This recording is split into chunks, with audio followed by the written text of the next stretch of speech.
बहुत समय पहले की बात है। एक गांव में एक ब्राह्मण रहता था। अत्यंत परिश्रम करने के बाद भी वो अपने परिवार का खर्च नहीं चला पाता था।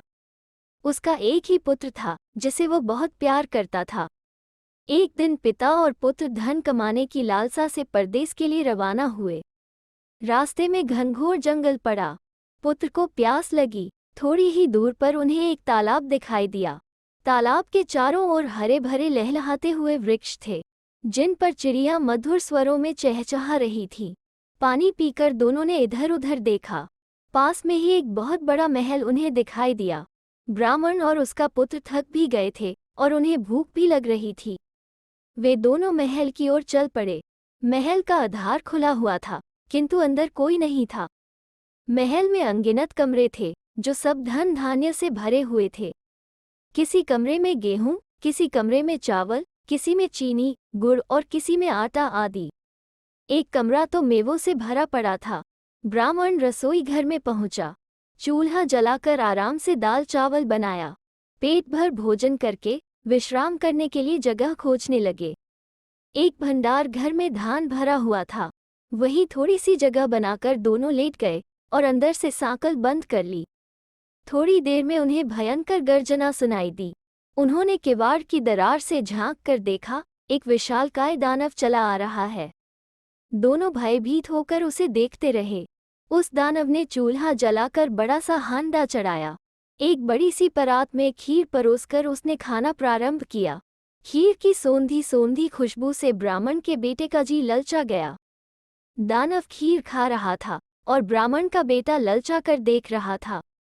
अंत में उससे रहा नहीं गया और पिता से बोला, पिताजी देखो, वो आदमी इतनी अच्छी खीर अकेले ही खाए जा रहा है। हम भी खाएंगे। ब्राह्मण ने बेटे को डांटा कि ये दैत्य खीर के बजाय हम दोनों को ही खा जाएगा। चुपचाप इसी कोठरी में बैठे रहो। लेकिन बालक हठी और चंचल था। वो बार बार पिता से खीर खाने की जिद करने लगा। ब्राह्मण ने क्रोधित होकर कहा, मैं तुझे कहाँ से खीर दूं? मांगता है तो उसी से मांग। लड़का अंदर से चिल्लाया, हमून का, हमून का। दानव ने चौंक कर चारों तरफ देखा। सोचने लगा, इस महल में तो मेरे डर से कोई नहीं घुस सकता, फिर यह आवाज कहाँ से आ रही है? लड़का बार बार चिल्लाने लगा, हमून का, हमून का। दानव समझा कि कोई उससे भी ताकतवर प्राणी महल में घुस आया है। वो घबराकर महल से भाग गया। उसके जाने के उपरांत ब्राह्मण और उसका बेटा धान की कोठरी से निकले।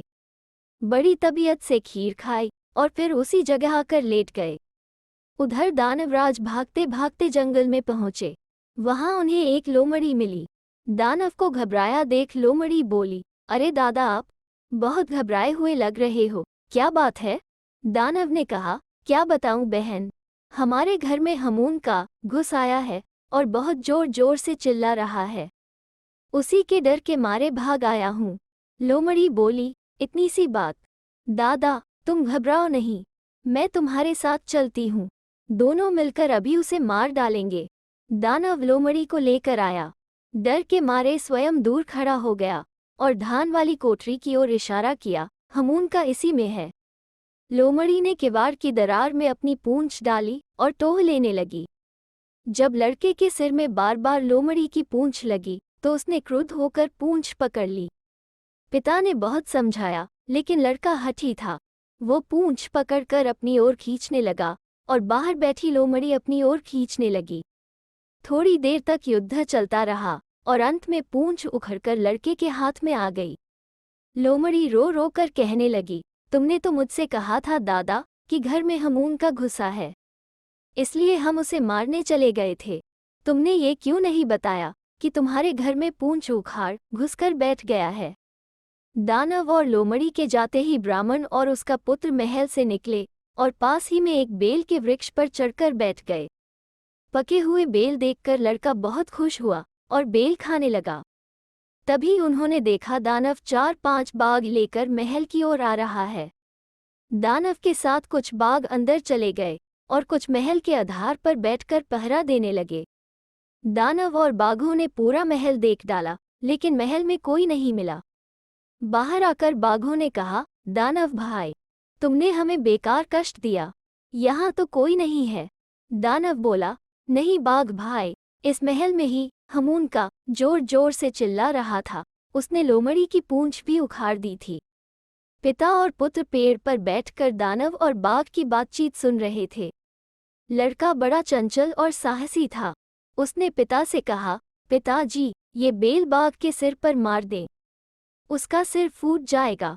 ब्राह्मण डर के मारे कांप रहा था, लेकिन लड़के ने ताक कर बेल बाघ के सिर पर दे मारा। गुलेल खेलकर उसका निशाना अचूक हो गया था। बेल बाघ की खोपड़ी पर जाकर लगा।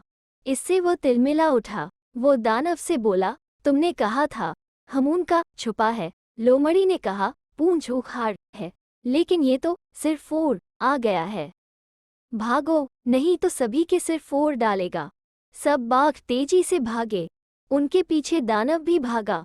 ब्राह्मण और उसका पुत्र पेड़ से उतरे, महल में गए, जितना धन ले सकते थे लिया और अपने गांव जाकर सुख से रहने लगे।